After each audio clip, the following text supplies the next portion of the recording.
Welcome to the MemberWise Best Practice series. This video is brought to you today by the MemberWise Network, the leading free-to-join best practice network for membership and association professionals.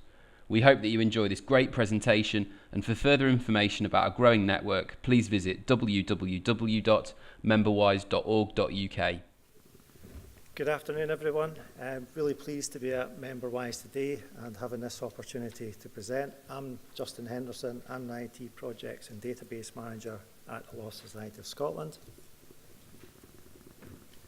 Okay, and my name's Jyoti. I'm the CEO of Zengage. I'm super excited to be here and be able to talk you through how we've created personalization at the Law Society of Scotland. But the first question I want to talk about is, why should we be personalizing? And I want to refer here to an online survey that was done by Monetate. You can find this online, monetate.com, which surveyed about 110 digital professionals and found that in their organizations you were seeing a 20% on average increase in sales when there was personalization on the website. And you've got to remember that the consumers that we're trying to reach are increasingly digitally connected, which means that in a survey by Forrester, I think some of you know Forrester, a recent digital survey, they found that while in the US 70% of people are using smartphones, on average people have 4.3 different connected devices on the web. So these are the people that we're trying to engage with and personalize for. So back in that Monetate survey, they found that only 4% of organizations would describe their websites as being heavily personalized. In the not-for-profit sector, we lag somewhat behind the commercial sector, but the figures might be something similar to that. 75% of respondents understood the importance of personalization, but they didn't know how to do it. So again, I'm referring to this Forrester survey, which that's a survey that's available to you, and I'm happy to share this with you if anyone wants to get access to this survey. But they basically said that the biggest roadblock to creating personalization was not technology. 54% of people in the Forrester survey said technology was the issue. 76% said people and resources was the main issue behind personalization. So technology has matured to the point where it can do it. Our challenge is to find the people that know how to use the technology. The main data that you use for personalization is the CRM system. And yet 50% of the Monetate survey said that they don't use CRM data in order to personalize their websites. And the largest investment that the Forrester survey was seeing from technology companies was in fact in front-end personalization. This is where commercial companies are spending their money in technology for the web. It's on personalization. But it's very important that that personalization technology can access your CRM systems. And what's in it for the member? So 74% of consumers said they got frustrated when they go to your website or go to a website and the content isn't personalized. So in this realm, we have Amazon, we have eBay to thank for managing our members' expectations. Our members expect a personalized experience when they come to our websites. And in fact, 35% of Amazon's revenue comes from personalized recommendations. So it's not just the members' expectations, it's also a significant revenue stream for organizations that is driving personalization. Justin, could you highlight maybe what the LSS business needs behind personalization were? Sure. We already had our website up and running. We had a members portal area in place. And what we were really finding is that the members needed to log in a couple of times, 2-3 times throughout the year, mainly through regulatory reasons, whether that be to renew their membership fees, whether it to be update their CPD that they're doing. fill in quarterly reviews for traineeships and have their supervisors approve them. So we were looking to move beyond them needing to go in and rather wanting to go in. So we were looking to introduce some more useful content. So if we could add some useful tools in there, statistics and charts and so forth, that is more easily digestible, and also provides one or two elements of better functionality overall. Jyoti will come on later and talk about the favourites feature that we added, and also as part of any workflow process we could introduce steps where they could upload submissions as well.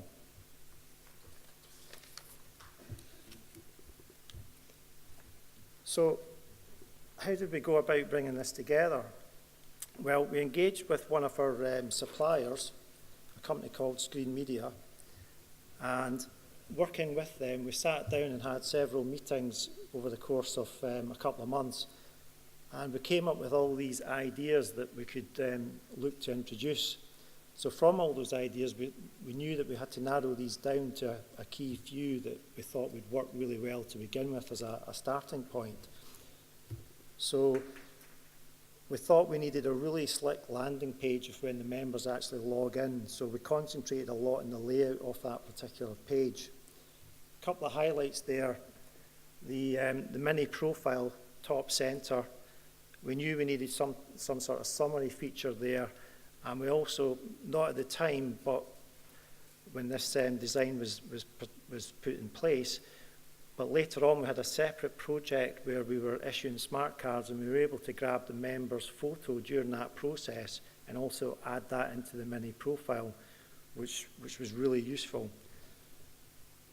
We also have mentioned the favourites. You can see the favourites section there.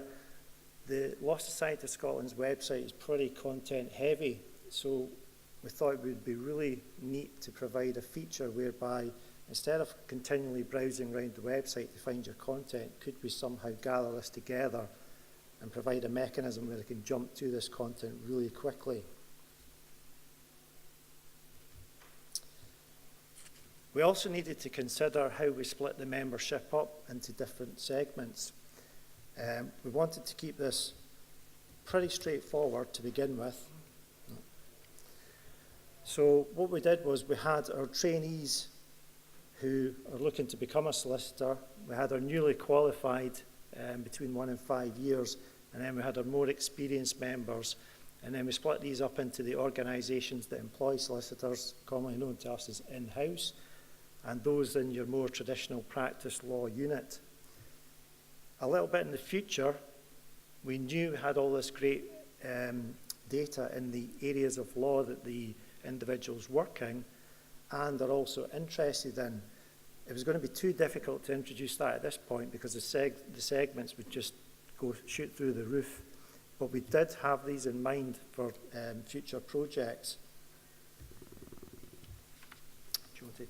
Okay. Maybe I just speak one point about this previous slide. When you start off on the personalization journey, it's vitally important that you keep it simple, because at the moment you can see in front on that slide there that you've got 6 segments, okay, which is already a fair number of segments to deal with. If you were to introduce just 5 more interests into that, immediately that would jump to 30 segments that you have to deal with. And all of a sudden you've got 30 different pieces of content that you're trying to manage on one page. It becomes very difficult very quickly. So the important thing here is to remember to keep it simple in the first instance. Okay, I'll just talk about the technology solutions that are largely available. And there's 2 approaches to this. The first approach is to create a member portal that is part of your CMS system. And content management systems or CMS systems are great at delivering content, but in order to create a member portal in your CMS system, you will have to do some integration with your CRM, and then you're dependent on the nature of your API or your programming interface with your CRM system as to how easy that integration is to do. You're also reliant on your technical staff in order to do that integration. The other approach is to use a member portal that's inherent in your CRM system. Many CRM systems now come with a member portal. That can be very good, but you also may be limited by the functionality or flexibility that is available in your CRM's member portal. So I just wanted to do a quick poll of the audience. So using your poll, what do we call them? Poll dongles. If you could tell me if your member portal is created using your CRM software. Are you using a member portal that is inherent in your member CRM software? Press 1 for yes. If you're using your CMS software or some other bespoke solution, press 2 for no. Or if you want to abstain, press 3. So let's have a look at what the results of that were. Okay, and this takes a little bit of time, I believe, just to get right. Has everyone voted? Everyone clicked the button? So we wait. There we go. So 40% are saying that they are using member portals which are part of their CRM system. Still 51% are using the CMS system, and 7 abstained. So that's very interesting in itself. I think that figure is changing. The number of people that are using their CRM systems as the systems develop and the member portals become better is increasing, in my experience. Justin, do you want to talk about what you decided to do and how?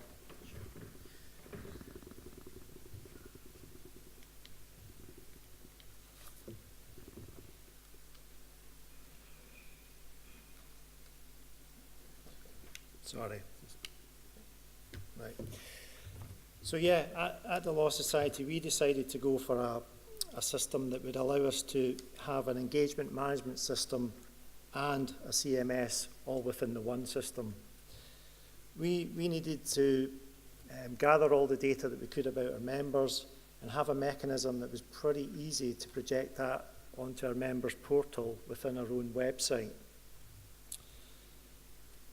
We also, we've got all this rich data and we needed a mechanism. How could we market to the members? We have our monthly e-zine e-communication that goes out, and that's a primary communication. And along with secondary items, we use the areas of work that we've recorded and areas of interest to actually target more specifically the individuals who work in that particular area of law or indeed have an interest in that area of law. Also, the member renewals, it was a completely paper-based system initially, way back in 2009, and when we actually picked the particular system that we went for, IMIS 20 in our case, we knew that we wanted to move that to an online solution, and there was already murmurings at that point that we would move to 100% online. We knew we couldn't do that in day one, but certainly we were looking to do that within 5 or so years. So it was important that we had a system that was really joined up and wouldn't necessarily cause us any risk around integration. Like most people in the audience, I'm sure people have had good experience, bad experience, costly experience of integration when it's actually been attempted. So if there was a solution out there that suited us and the two could be joined together and it was right for us, we were going to seriously look at that. And yeah, we've managed to, we feel, gain a system that provides all these areas that we needed to cover. Jyoti, do you want to highlight in a little bit more detail how this all looks? Yeah. So I'll go through some of the actual aspects that we implemented on that page. First of all, a mini profile, as Justin mentioned. This is pretty much bread and butter for most member portals. So we just gave an immediate identification of who the person was. But the area that I want to highlight is really the quick links, because the quick links dynamically changed based on this grouping that I showed you earlier. And we had certain links that were time-bound, so at certain times of the year when members had to renew for certain items or for their practicing certificate, the link to renew needed to automatically pop up. So some of the links were time-bound. Some were based on the education status of a member, so certain people with a certain educational status received certain quick links. And then others were based on the member status link. Was this person a newly qualified member or an experienced member, etc. So we had different categories of links appearing. The important thing here is that in order to create those links and make those links appear, the staff just needed to write a query or a search or create a list in the CRM system and assign the link to that. So they were in charge of who would see that link, and they could change who saw that link themselves whenever they needed to. That's a vitally important point here. So putting the business logic that was behind this, not hiding it away in code. It's very easy to create this and get your developers to create it, but hide it away in SQL code or something like that. But we had to make it in a way that was accessible to non-technical staff. The same was true for the reminders section. So you can see the reminders dynamically changing between the left and the right. But for staff that had the correct privileges, they saw little links below each set of reminders that when they clicked on it, they could edit essentially who was going to see that reminder. They could choose the query or the segment that was sitting behind that group of reminders. And the point behind this is not to show you all the configuration, but just to show you that it's not coding, that it's something that members who are trained can access and change themselves when they need to do it. So that's vitally important. And this correlates to this Forrester survey that I mentioned. Because in this survey, what organizations are increasingly trying to do is to remove technologists from the equation. Technologists are a bottleneck in trying to get personalized content out to the web. So technologists need to implement it, but not be instrumental in the delivery.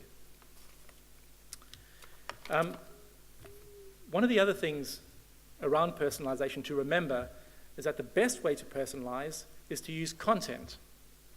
Now, content is typically delivered through your content management system. Content management systems are great for creating content.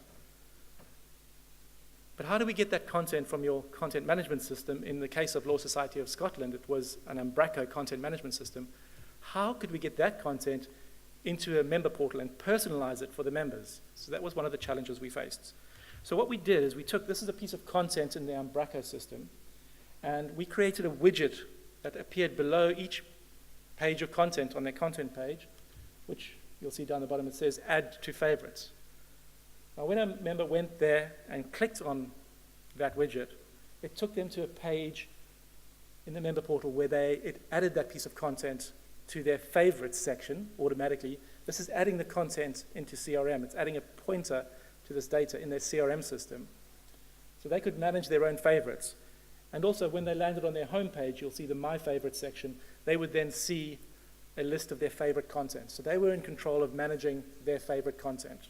Again, one way of bringing content from your CMS into your CRM. Another way in which we did it was through RSS feeds. So RSS feeds are like news feeds. And you'll see the difference between the left and the right is two different types of members logged in. On the news feed for both of them is consistent, but the blocks of news they get on the right-hand side is different depending on the type of member that you are, again, depending on the segmentation. So personalized RSS feeds per each segment. So we did this for each of the 6 segments. Depending on the person, they got their own news feed in the member portal. So without having to go out and search on the public website, they could get that content. Okay, Rome wasn't built in a day. And as I said right at the beginning, it's important to remember that you've got to start off simple. And personalization it's something of a black art. There is no one formula that will work for everyone. So it's important that you start very simple and then you do an iterative approach. And Justin, do you want to speak about the next step that you've got in the process? Sure. So yeah, what I've been tasked with doing back at base is to gain more insight about the actual members. So our front-facing teams who are out there engaging with the members themselves, they're needing a mechanism to start recording what sort of themes and trends are happening out there. What is the membership really saying about what is going on? Is there new legislation coming into play that they need to take account of? So what we're looking to do is provide a mechanism for them to enter that into the system. That will then give us an opportunity to provide the wider staff base with access to dashboards that will highlight these trends. And we'll just try and take a better account generally of what is actually happening out in the members and what is hot topics for them. What that will then do is, with this extra insight, we'll be able to then use that to start deciding, okay, what content is deemed important? What content are we going to produce in the future? How are we going to tag that content and marry it back to the individual member themselves, so that when they log in, they actually see something of relevance to them? So I'll come back to the areas of interest and the areas of work that the individual lawyer has indicated to us that they do. We will be looking to utilise that information, keep that up to date, and then use that to actually start marrying the tagged content against the actual individual themselves. Again, same with events. We'll start tagging our events. They will be, so if there's a new course coming up in criminal legal aid, if we've got criminal legal aid practitioners out there, when they log in, that will be promoted to them. So that will be deemed more relevant at that point in time. And also, we're looking to add more products and services within the member portal itself, whether it be selling e-books that's relevant to the individual, cross-selling based on that, introduce other services or highlight third-party services that we might be engaging with a third-party supplier to provide something for the member. So that's really where we're looking to take this as the next step. As Jyoti said, it's an iterative process, and you just can't do everything in the one go, so you've got to just keep going at it. That's it. And yeah, I'll just say that this ties in very well with the Forrester research that's published in the survey, which says that within the investment in personalization, the key thing that organizations are investing in is better insight. So being able to understand where to personalize. But you need to get data in order to do that. And so you don't have to do everything at once. It's important to just start the journey, learn from your steps in the journey, and iteratively improve what you're doing step by step. Yeah. Thanks for listening. So are there any questions or before we wrap things up that anyone wants to ask? Rich? Yeah. First of all, obviously in terms of this session, I think it'd be interesting to see the room. I think maybe just a show of hands. This slide's brilliant in that it's got two key elements in terms of actual behavioural and actual knowledge-led information. Mm-hmm. Can you have a show of hands who thinks this is the way forward? I think we've got 90% of the room. Do you think? Yeah. So I think there's something to be said there. If you're not taking this approach, then it's something to think about. And I know certainly when it comes to the kit that a lot of us have got in place, you know, I think that's why there's such an atmosphere, you know, in terms of what's happening at the minute, such a desire to actually look at replacing rather than sticky plastering old systems and processes. Okay. And how's the organisation finding this move to much more personalised approach in terms of the Law Society of Scotland?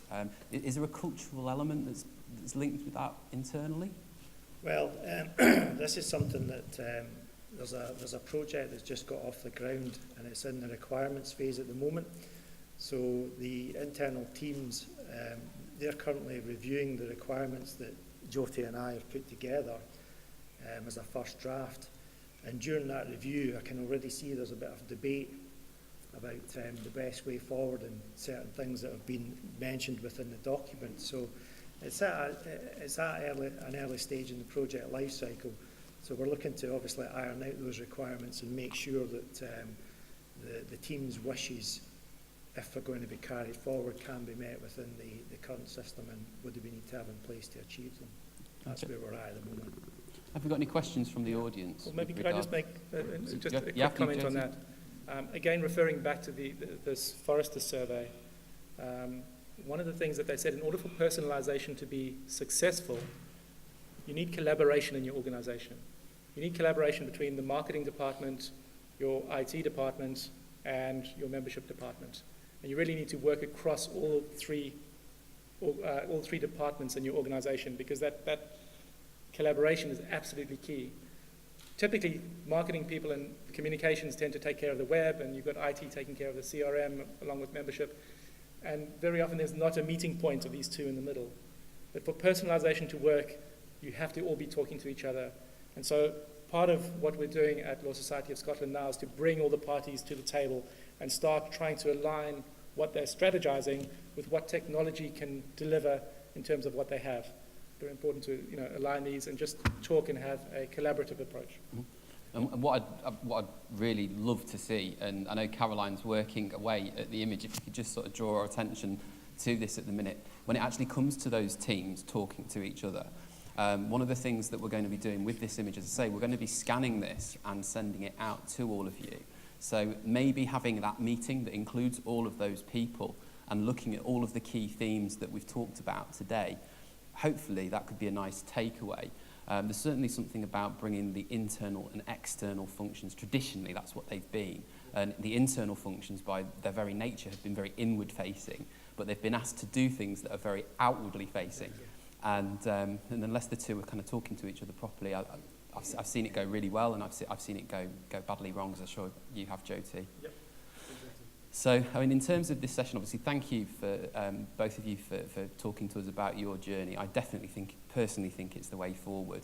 It just makes so much sense. You're going to provide content to me because I'm interested in it, and it is relevant. So that's fantastic. So if we could give you two a round of applause, that would be fantastic.